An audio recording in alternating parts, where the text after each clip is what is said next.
Look at this one. So in my first 2 years growing strawberry, I thought basically you just leave them alone and let them do their own thing. And while that in part is true, to really get a harvest to boast about, there are some simple things that you need to know and understand about caring for your strawberry patch. So I've got 3 tips that professional growers use that hopefully will help you.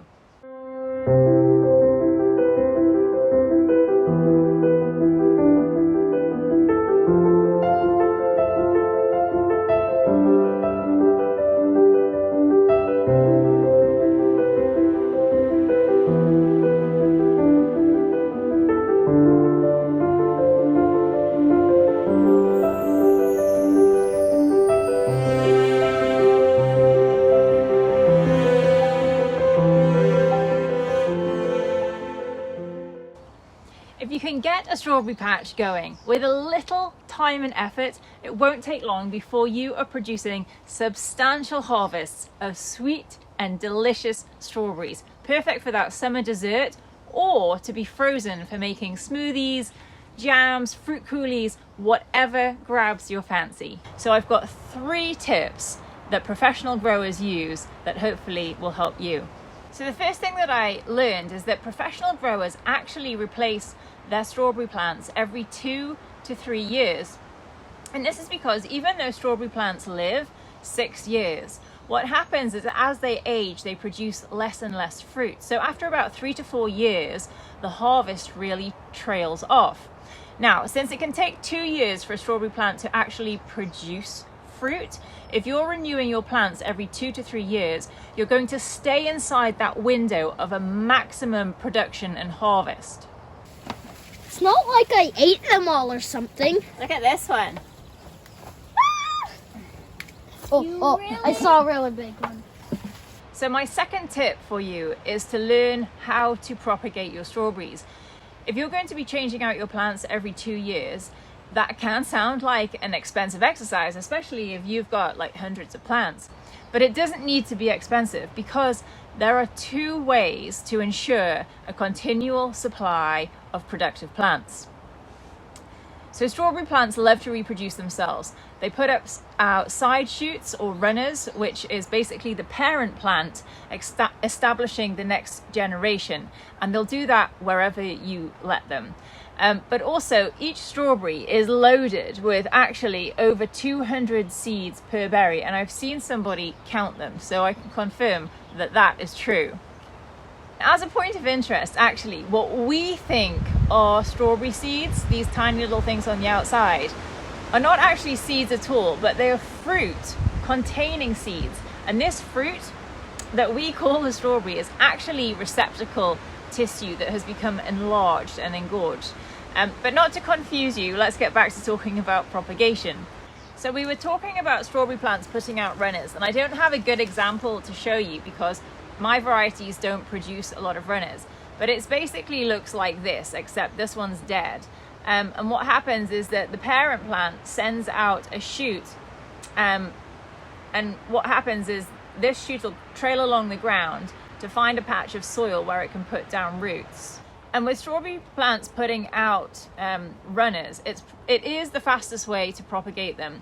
But when you leave them alone to their own devices, new plants can end up coming up all over the place, and you can quickly get yourself into an overcrowding situation, which leaves your patch more susceptible to disease. But also, if the plants are overcrowded, they're going to get into competition for water and nutrients and ultimately choking each other out. So allowing runners to take root does require management. Where I think that runners are great is that if you are growing strawberries in containers or pots, what you can do is you can simply go along with new pots and put the pots with the compost in underneath the shoots. And once that the new plant has taken root, you just snip the cord, and then you have got your new little plant in a pot, and you can actually take that inside and overwinter your strawberries indoors, ready for next spring. But my favorite way to grow is to produce new plants from seed. It's like the ultimate gardener challenge. Planting from seed does actually let you select the best strawberry plants that you have and choose the biggest, juiciest strawberries from those plants. And they can be plants that are actually also showing the best resistance to disease. Just a side note here, you need to plant seeds from heirloom strawberries so that you know that they're going to reproduce after their own kind.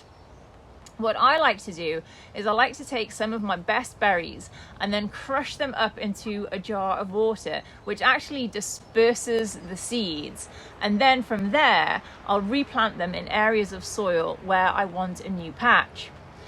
Now, growing from seed has its challenges because strawberry seeds need winter to break dormancy. So if you're living somewhere where it doesn't get cold, the chances are that your seeds won't sprout. So to get around this, many growers in warm climates will actually put their strawberry seeds in the freezer for about 6 weeks before planting them out. Because what that's going to do is it's going to simulate what nature does and give the seeds that winter freeze that they need to break dormancy. But what is great about the fact that the seeds won't sprout is that if you live somewhere with a hot summer and a cold winter, where you're going to plant seeds before winter, it means that your seeds are going to stay dormant until after that winter freeze occurs. Typically, strawberry seeds like to be surface sown on moist soil and barely covered. However, since the seeds that I'm planting now are going to be in the ground a while, I don't want to lose them or for them to blow away. So I tend to plant them a little deeper. And then next spring, after the ground warms up, I'm going to rake over that area, which will sort of bring the seeds to the surface.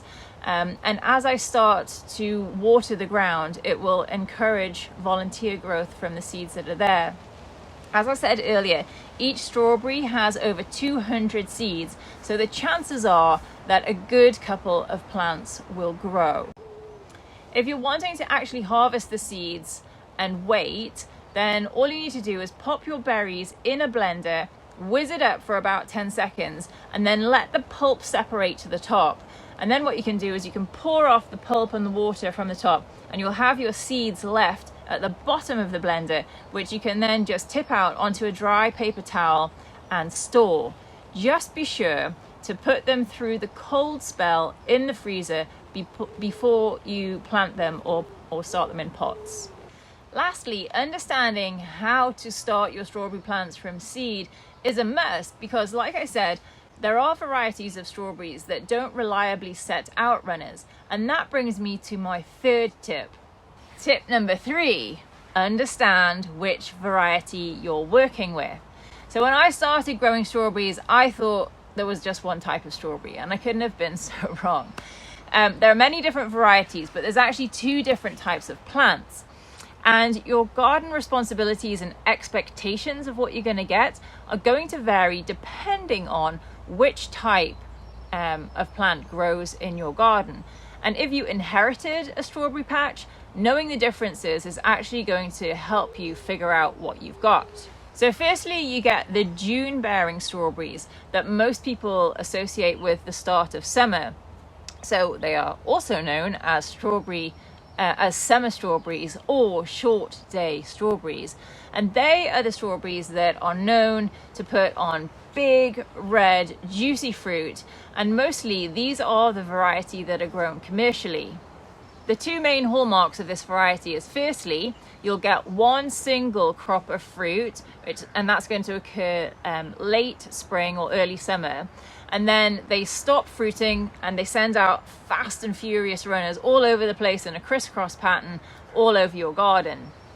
These strawberries do take management, and you're going to need to thin the plants because, as I said earlier, if you leave them alone, you'll end up with a lot of green and maybe not much fruit.